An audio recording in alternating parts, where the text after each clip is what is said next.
the emotions of the moment get a hold of you, and then you end up making an offer and getting a property that doesn't suit you. So it's important to come up with those priorities, stick with those priorities. Over 50% of Black Americans are unmarried, and only 2% of Black families in America have a net worth over $1 million. We are on our journey to not only join that 2%, but grow that 2%. Facts.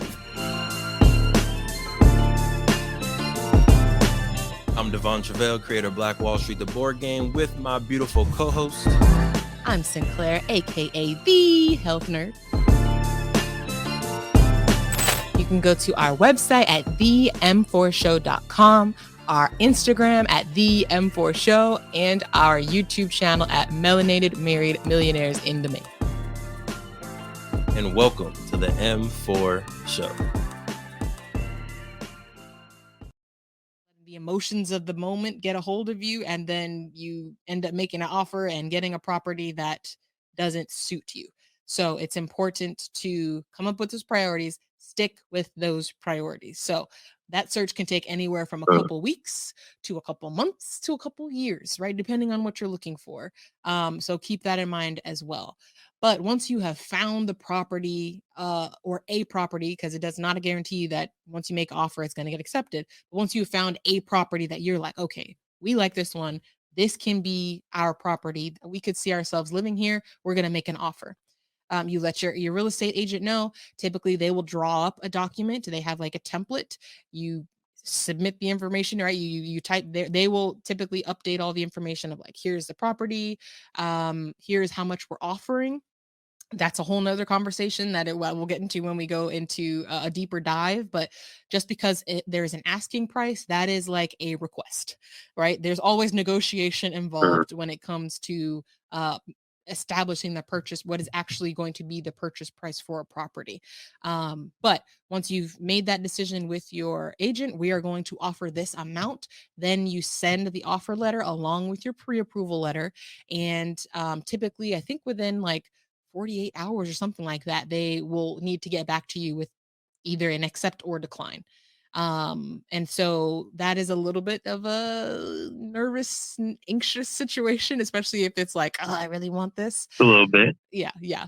But at that point, you're just playing a little bit of the waiting game on, waiting to see if they're going to accept.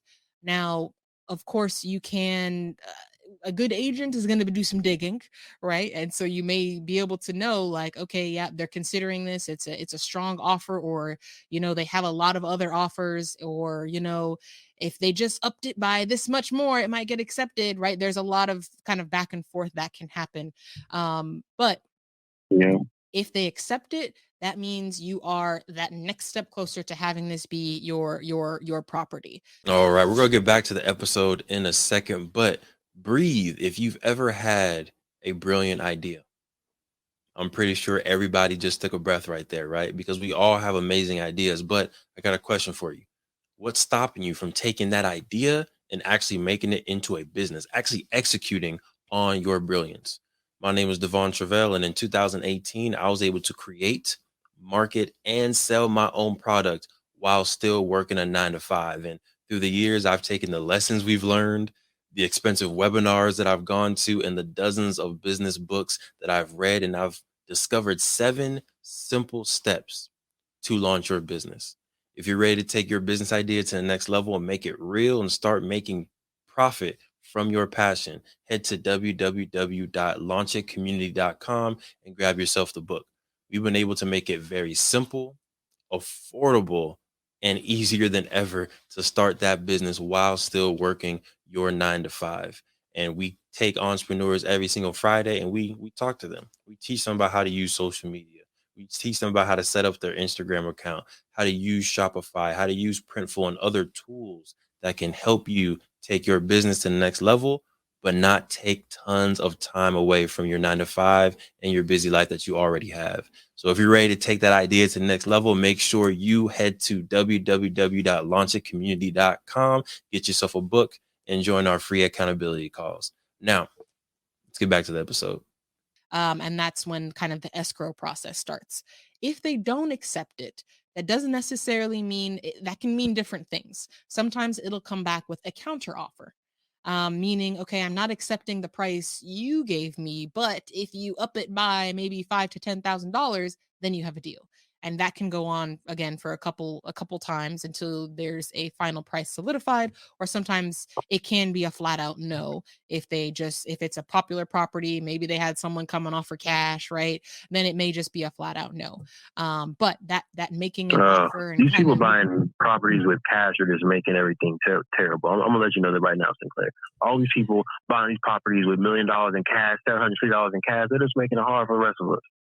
you say that now until we become one of them. Let's manifest that. Let's manifest that, Queen. Right. But that is the reality. Cash, when it comes to reality, I mean, when it comes to real estate, cash is king. And that just means that you've got people who you don't even need to go through the step of getting the pre-approval letter. They don't need a lender, because if it costs $500,000, they've got $500,000 cash money that they are going to wire to the seller the next day. And so for some people, they're like, yeah, I'm gonna take that. For a lot of people, they're like, I get all the money right up front. I don't have to worry about the bank. I don't have to wait for anything. I'm gonna take that. So that's just something to keep in mind, right? It's not always about, oh, we vibed with them and they liked us, and it's a business decision at the end of the day. So just keep that in mind. That you've no idea of knowing how many other offers are submitted, what they're going for, right? Somebody may submit over asking, and somebody may submit under asking. What else are they including, right? So maybe they're asking for the closing costs to be paid, and this other person isn't. There's a lot of decisions on the seller's end that they're going to need to decide who they're going to go with. But just know that once you make the offer, all you can really do is be patient and be ready with a counter offer if they do come back. Thank you for supporting the M4 show and our mission to increase the wealth of Black families. If you received any value from this episode, any value at all, any, do us a favor and give us a like and subscribe on YouTube and Apple, Spotify, anything, all of them, all of them, wherever you're listening. Go ahead and like and subscribe. And after you like and subscribe, make sure you send this episode to at least one family that you really want to see win. We'll catch y'all next time. Peace.